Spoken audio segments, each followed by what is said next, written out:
们一起祷告。主，我知道你是做新事的主，愿你赐下恩典与怜悯，在我们当中开启我们每个弟兄姐妹属灵的眼光，让我们一起在礼拜当中更深的经历你。祷告祈求奉靠耶稣的名，阿门。那大家请问一下哈，那你们有没有想到你为什么礼拜天啊，像那个弟弟还在睡觉啦哈，为什么有人还在睡觉，有人就可以过来啊，有人可以过来。我想若不是圣灵的感动，你可能在家里睡觉，到底是做什么其他的事情？所以我们第一个要相信，真的有神，真的有神在带领我们每一个人。我们可能觉得啊，华语礼拜好像人都不多。当你属灵的眼睛打开之后，你会看到天津天降跟我们一起来做礼拜。阿门。当你属灵的眼睛打开之后，我们今天所读的雅各书啊，记载在新约圣经里面。雅各书作者是写给一群当初在耶路撒冷受迫害或其他种种原因而离乡背井。我想大家如果跟着新眼光读经的话，如果第一季还没跟上，你真的要跟上。你会慢慢觉得，其实外面的学习是给你很多的聪明，但是圣经会给你很多的智慧，很多的智慧会带领你在工作上面，会带领你在生活上面。所以你会不会觉得说，我来这边是偶然的？甚至你会不会觉得说，我得这个奖是偶然的？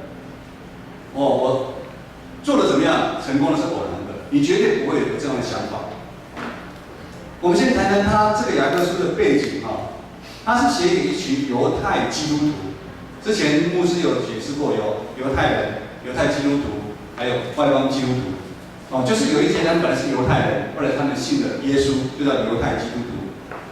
这一群犹太基督徒，他们因为在原来的地方耶路撒冷受到迫害，他们就到地中海那边去，沿着那边可能去讨生活，或者是其他的原因，就在那边。就很像我们所谓的，每次在双十国庆的时候，从世界各国回来的人，我们称它为什么？华侨，所谓的华侨，可能是马来西亚的华侨，或者是美国、加拿大哪里的华侨。这一群居住在外地的犹太基督徒，他们脱离犹太人的律法诫命的辖制，他们重新在信仰上面得到自由。他们是一群白白蒙受恩典得救的罪人，和现在的我们是一样。我们也是一个，我们尤其在整个台湾里面，世界各地其实都一样，基督徒永远都是少数。所以能被拣选成为基督徒，我们自己称为我们是一个蒙恩的罪人。我们再看看当时的基督徒，他们不管是留在耶路撒冷，或者是在外地工作的人，他们的生活都非常的艰辛，非常困苦。也因为生活困苦，以至于他们在信仰上面就遭遇到很大的考验。雅各书就是在这样的情况底下，他写给那些散落在世界各地的这些犹太基督徒。雅各对他们劝勉什么？因为这些犹太基督徒他们在外面所做的一些行为，他们离开了信仰的教导，他们的行为让许多弟兄姐妹跌倒，甚至他们的所言所行比非基督徒还糟糕。他们过分强调财富，人就是这样，当你穷怕了，当你一起追求有的时候，那个是一种诱惑。在那个时候也是一样，他们强调财富，而做出一些让人想不到的事情。那时候的会堂，那时候的教会受了社会的影响，他们离开了真理的教导。有钱的弟兄姐妹坐前面，像这些都是有钱的，有钱人啊。那年轻人就坐后面，坐后面。成功，财务的成功成为他们外显的一个指标，财务也是他们唯一的安全感。他们有钱，他们才安全感。传道以前还没有信主之前，好像我一天不赚钱，我也没有安全感。财富是我唯一的安全感啊！人他们的心不断的增长，永远无法满足，多还要更多，内心充满了私欲。当你内心充满了很多的私欲的时候，很自然而然就会散发出来，就会从嘴巴转出来，以至于在教会里面，很多人就是传舌，讲的有的没有的，都是传舌。那个人怎么样，那个人怎么样，以至于很多弟兄姐妹大家都不太相信对方，大家都受伤了。教会内很多孤儿寡妇，很多穷人，没有人理他们。教会已经失去它成为教会，而是变成教会，变成社会。他们听到却无法行道出来，听是一回事，做又是一回事。以至于今日我们所读的雅各书，他说出一段至理名言：信心也是这样，若没有行为是死的。有信心没有行为，这样的信仰团体有什么益处呢？其实这是一段非常挑战的一段话，不只对当时，也是对我们现在。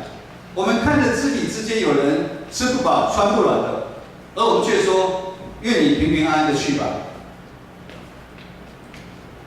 这是一个光说不练的一个行为。雅各书的挑战是要我们拿出具体的行为去支持受逼迫、需要帮助的人。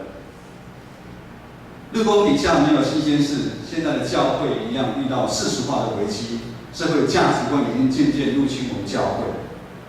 因为在座大部分的人，从礼拜一到礼拜五，我们都在活动的范围都在这个世界。不管你是在学校，你在公众场所，你生活周边都是非基督徒的世界。我们就如同我们基督徒，现在的基督徒，如同那时候我们是散居在这个世界每个角落的外国人一样。我们只有礼拜六、礼拜天才回来教会，但平常的时间呢，我们完全沉浸在这个世界。我们跟着这个世界的价值观潮流在走，这是我们大多数人目前所面对的一个困境。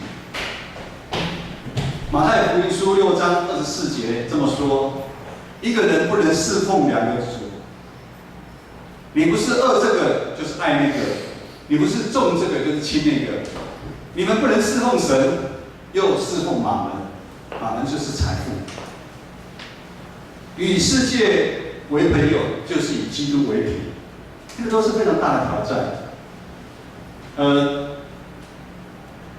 已经信主了哈，你的朋友、你工作的朋友或者你的朋友，知道你是基督徒的请举手。感谢主，几乎都知道哈。可是我们常常在社会上有很多人将基督徒的身份隐藏得非常好，让人认不出来他是基督徒，因为他的行为有时候比基督徒、非基督徒还糟糕。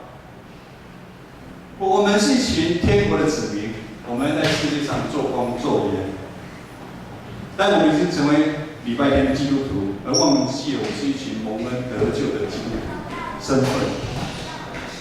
我们蒙恩的身份绝对不是白白得来的。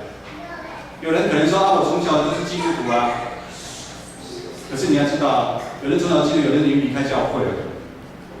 我们的得救的身份绝对不是白白得来的。我们这个身份也不是像路边摊在叫卖那种很便宜的东西。路边摊摆了7、8张，大家都不想买。其实有时候有的东西不错了，它都稍微擦拭摆好一点。就像我以前在做行销一样，其实有的东西你稍微整理一下，人家就觉得是宝贝。但是我这样讲是我们得救的这个身份，绝对不是像路边摊那种喊价的。我想大家去夜市或者是中南部以前去玩的时候，你看他出50块，他不要，当你要走了，他说好了，那60块好了，不然你再加10块啊，一直跟他喊来喊去。我们不是叫卖，我们的身份绝对不是用来像那个路边摊这样叫卖来叫卖去的。我们的身份是上帝用他自己的独生爱子耶稣基督，他被钉在十字架，用他的宝血把我们拯救过来的。这是要牺牲生命才能得到的身份。在2000多年前，罗马政府统治的犹太人，他们殷勤期待弥赛亚降临，拯救当时他们受难的百姓。在节期的时候，许多犹太人从他们的世界各地，他们回去耶路撒冷过节。我想这段故事大家可能都有听过。当他们回去过节的时候，他们听到耶稣要到耶路撒冷，他们就拿了棕树枝，来那个摇一下，你们2个拿了棕树枝，来摇，对，大声摇一下啊！他们就两旁的人就铺上衣服，放上树枝，一直摇，就喊着：“和散那，以色列的王，奉主名来的是应当称颂的。”他们迎接他们的王，但是没有多久，这一群人，因为他们觉得耶稣不是他们所期待的王，他觉得他们的王应该是要来推翻罗马政府的，是来征战的。因为耶稣不符合他们的期待，他们就将耶稣交给比拉多，以至于在这些人要喊着说：“除掉他，除掉他，要把耶稣呢钉在十字架上。”这一群人夸不夸张？精神有没有分裂？前一阵子喊欢迎欢迎欢迎，然后呢除掉他，除掉他。请问一下，如果你要不要跟这样的人交朋友？很恐怖哎，很恐怖哎。哦，我想大家可能在学校啊、工作上都有碰到这样的人。哦，这种人翻书跟翻脸一样快。这边有一个很重要的一个记号，就是十字架。我们现在可能很多人会把十字架当做记号。挂在胸前，甚至有女孩子挂在耳朵上面，不一定是基督徒，它是装饰用的。可是十字架在那个时候是一个残忍的记号，一般人连提都不敢提。你在那个时候，除非罗马皇帝允许，一般人绝对不敢用这样来当做行刑的一个工具。这样的十字架也绝对不会对罗马公民他们自己的公民来使用，他们对付谁？奴隶，还有野蛮人，他们才会用十字架。罗马书3章23节，因为世人都犯了罪，亏欠了神的荣耀。上帝爱世上所有的人，愿意给我们机会，为了救赎我们。上帝用他亲生的爱子来挽回我们。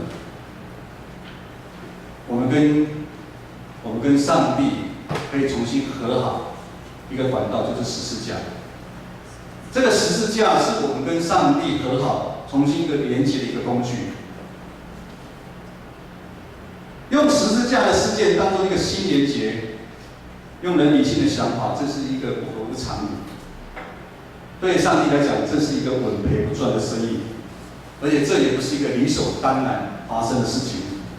我们人到底凭什么可以领受如此大的恩典？我们人凭什么？传道来讲，十字架到底多残忍？在整个十字架的过程当中，我的爱子耶稣基督他的肉身当钉子完全的钉入，我们大家如果有看戏，钉入到十字架里面，他的血肉模糊，那个极大的痛。传道前阵子牙齿痛。牙齿痛的嘛，痛起来怎么样？要人命。真的好痛。其实我也很忍，我忍了2天才去看医生，真的是非常的痛。被钉子钉上去，那个史上最疼痛无比。耶稣在被钉的时候，他内心要经历被天父上帝的遗弃，因为当耶稣说：“我的上帝，我的上帝，你为什么放弃我的时候？”当他被钉的时候，他说：“我的上帝，我的上帝，为什么放弃我的时候？”那种儿子跟父亲那种彼此关系的撕裂，而又当耶稣喊着天父，你为什么放弃我的时候，其实还有一个人很痛苦，就是天父上帝。当天父上帝在天上的时候，他看着耶稣被钉在那边的时候，我想我当过父亲的。我想很多爸爸妈妈都很疼这个孩子，稍微有点疼痛，我们就心里非常的痛。何况他自己的孩子要死去，你觉得他内心不痛苦吗？这强大的撕裂感，其实他的仿佛是天父上帝和耶稣一起经历史上最大的苦难，而就在这个十字架上面。而这十字架上如此震撼的事件，竟然是为了我们这群蒙恩的罪人。这个十字架的事件是为了我们，但是我们对天父上帝的怜悯，耶稣基督对我们的牺牲爱，我们到底理解多少？这个信仰对在座的是一个宗教吗？还是没有来教会？没有心安，求得心安，还是被谁逼迫来的？什么时候我们成为不冷不热的基督徒，甚至可有可无？因为耶稣永远不会排在我们待办事项当中的第一位。你的第一位是什么？我不知道。唯有我们对自己全然的失望，唯有我们不依靠自己的才能才干，唯有我们放弃自己以为义的部分，唯有我们放弃我们要成为上帝，唯有如此，我们才有办法接受上帝透过耶稣基督的牺牲，要给我们那极重又宝贵的恩典。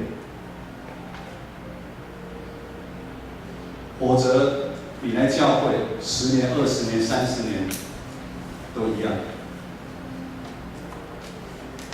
其实我们教会有很多做礼拜的基督徒，我不是说在位，我说第一堂的时候，有很多长辈，我很不客气讲，很多长辈是做礼拜的基督徒，因为他自己还是以为就把为，他没有完全对自己失望，他没有完全依靠上帝，上帝的恩典没办法在他上面彰显。常常有人说，现代没有神迹奇事，那是2000年以前的事情。如果有，为什么没有发生在我身上？向大家讲一个故事啊，那时候在圣经有简短讲过。16年前，我们一家信主，我们得到这个心肝宝贝主耶稣，我们满心的感恩。我们之前在拜拜，我们开始认真追求信仰，虽然生活、工作上面、经济还是遇到非常大的挑战。但是我们仍然带着那时候还小的子女子群，那时候子还没出来。我们很积极的参与教会的主日引导，我们从来一定会参加主日的。我们周间的聚会，我们都牵着他们2个去跑。那时候我白天要上班，牧师正是带着他们去参加很多教会外很多的课程、特会，很多的学习跟服事。过程当中，我们充满了喜乐跟平安。当然也经历过很多的眼泪，但是上帝的爱总不离开我们。启示录3章19节说：“凡我疼爱的，我必责备管教。”反正我之前有分享过，我之前生意失败之后，然后被上帝带到教会，认识了上帝。我记得有一次，其实也不止一次啊，好多次啊，业绩还不错，可以领到好几10万的奖金，我非常开心。因为有一阵子我们家的小孩早上都吃月饼，不错吧？你吃很好。早上吃月饼，每天早上都吃月饼。因为很多人送月饼给我知道，很多弟兄姐妹知道我们生活辛苦，送月饼给我的，一送太多啊，他们每天早上都吃月饼。我非常开心。但是当我算一算，扣掉房子的贷款、银行的欠债、信用卡债，还有该还给个人的钱，还有要给还有你的奖金的1/10，哇，代志大条啊！基本的开销的生活费不足1万块。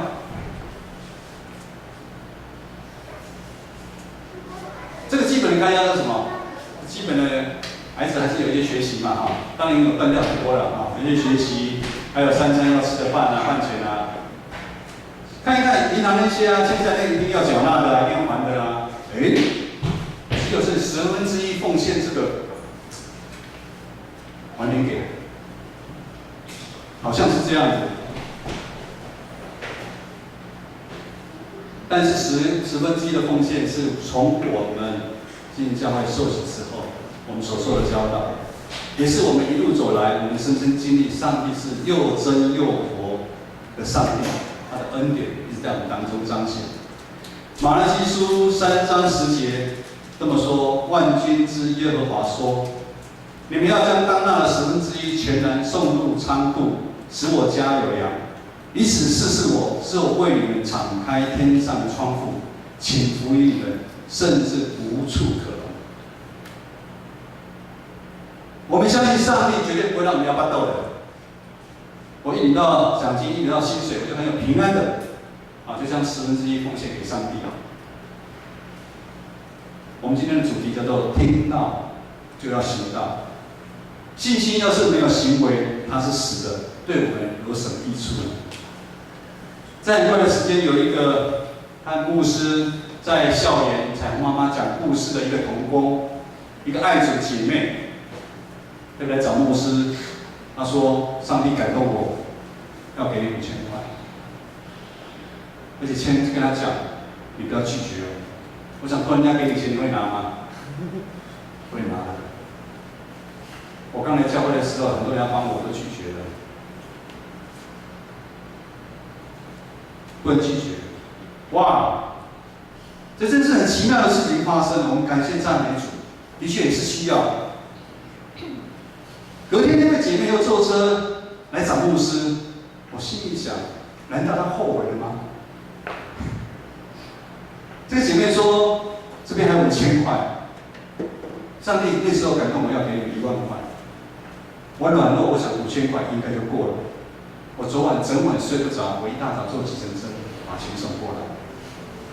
各位弟兄姐妹，我们的上帝绝对不是2000年以前的上帝，也不是很多弟兄姐妹甚至长辈他们所认识的上帝。我们的上帝，你要自己去经历。我们的上帝是现在依然存在的上帝。阿们。当我们开始不会依靠自己的才能，当我们愿意用信心勇敢踏出去，用行动来回应他对我们的爱的时候，你们就会看我们一样，还有那位姐妹，我们一样经历上帝的神迹奇事。从信主一直到现在，我们一家一直不断的在经历神迹奇事，经历以马内利的上帝。来建成教会，其实我们开始经历很多的神迹奇事。我也相信，在座的你愿意踏出去，你愿意敞开你的心胸，你一定可以经历到神迹奇事。这礼拜开始进入受难周，可能对很多人不一定有很大的意义，但是对我们基督徒，这个节庆非常的重要。我们在礼拜晚上在台北中会，在大稻埕教会，我们在整个中区，台北中会目前有100间教会。我们每一区有20间教会，我们这20间的教会，在那边举行了耶稣基督受难礼拜。我们要知道，如果没有耶稣的牺牲，我们就看不到盼望。当上帝耶稣降世成为人，然后再主动走向十字架受死，当他复活之后，他又从人变为上帝耶稣，他带给我们无限的盼望。他现在就像坐在天父上帝的右边。我们建成教会新的意向，我们要成全众圣徒，万民皆祭司，每一个人都是。我们开始要从读经祷告开始。基督徒如果不读经祷告，我不晓得我叫基督徒。我以前在做业务的时候，我在做房地产的时候，我们叫做开门3件事。也就是你去公司上班了，你要先做这3件事啊。开发、议价、销售叫什么？大家可能听不懂。开发你就是要找案子进来，你要去销售，你要去跟屋主议价。也就是说，你要当房地产的行销人员，你就要做这3件事情。我想这边有很多专业人才，很多的事情是你一定要做的，你一定要练习的。那基督徒也是一样，读经、祷告，这个是最基本的。第2个，委身服事；第3个，彼此相爱。这就是我们建成教会在回应耶稣基督钉在十字架上对我们的爱。我们第一，我们要用上帝的话当做我们生命的根基，不是哪一个人。今天的新眼光读经第1季一定要结束了，你有跟上吗？如果没跟上，第2季都还来得及。第2季开始，我们一定要通过上帝的话，我们默想，我们灵修。当我们一大早起来，我们读经、默想、灵修之后，我们再去上学，我们再去工作，我们再去做任何事情，你一定会经历到很多的见证。第2，委身的服事，我们有看到我们第2季的侍奉表出来了。我们看到那么多的弟兄姐妹，你看我们那一餐招待10几个弟兄姐妹，招待也是一样，很多的地方，我们那么多的弟兄姐妹，他们成为我们很好的榜样。还有在主日礼拜当中，我们有看到很多各团契、音控、招待、哦，很多弟兄姐妹在各堂祭的尾声，我也看到博彦跟心如很花时间来陪这些孩子，陪他们打球。我们在周间有银华球或驻兵，其实我们很多同工都很感动。你看丁信的爸爸妈妈，他们周间要从他们住的南坎，然后来到这边，然后再服侍那些长辈们，然后再回去。然后周间很多的长老，很多的执事，为了事工，放下手边的工作，像贵长老。我先举例一个，还很多常常在山上有工程，因为我们这边要装什么，就从山上平安过来，看着工人弄完之后，他再跑回工地。很多的同工就是这样子，放下手边的工作我们上个这个礼拜二也是我们的那个就是爱，妈妈我们也放下那个放下工作，然后跟我们去野外礼拜的场勘。看很多的弟兄姐妹这样的服侍，牧师传道都看得非常的感动。求主纪念每一个在当中服侍的弟兄姐妹，还有很多社青在儿童主日学的服侍等等。第三，我们彼此相爱。新的年度，我们看到教会做了很大的一个改变、调整。我们做这些改变，我们都希望帮助我们更亲近上帝。这边可能有硬体设备的，也有可能软体的部分的。我们每一个年龄层，我们都要兼顾到。我们学龄前的孩子，我们要兼顾到他们。我们会尽快、很快，我们B1在下一次的长职会通过之后，我们就开始施工。希望大家在这样的一个教会，在往前的当中，我们要用更多的爱来给这些服侍的同工鼓励他们。一个教会要复兴，其实不是很难。在我经过的教会，就像我们今天新的诫命一样，耶稣在最后晚餐，他讲了一个新的诫命。其实我们真的不用去外面多参加什么从韩国来的什么计划，什么幸福的、温馨的什么策略。他说了一条，你要彼此相爱。你不常吗？其实我们只要彼此相爱，教会自然就会复兴了。我在我之前的母会就是这样的，因为他们彼此相爱之后，上帝就一直把人带进来，人到哪来我们不知道，就一直带人进来，因为你才有办法去服侍这些弟兄姐妹。可是当我们建成教会，如果我们还不够彼此相爱的时候，上帝不会把人丢进来。可以的，我们可以用一些策略，用一些方式，把很多人把朋友硬拉进来，但是那个生命的根基不稳，很快就跑掉了。所以我们在唱这首让我这首歌，我们每一个人都是耶稣用十字架上的血重价救赎的。传道不知道你们目前每个人情况如何？是开心、幸福，还是走在人生的十字路口上面，满身的伤痕、泪水？我们都经历过，耶稣也更经历过。只要愿意将心敞开，耶稣不要医治你，不要安慰你，只要你单单的相信他，因为我们都是他尊贵的儿女，我们都是他用重价赎回来的。只是有时候我们忘记了我们自己的身份。那我们从现在开始，我们紧紧靠着耶稣，他必带我们重新站立。而且圣经保卫时我们要用说不出的叹息，为我们在座每一个人来祷告。我们起立。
愿主耶稣基督的爱、天父上帝的慈爱与圣灵保惠师与你们众人同在，从今时直到永远。阿门。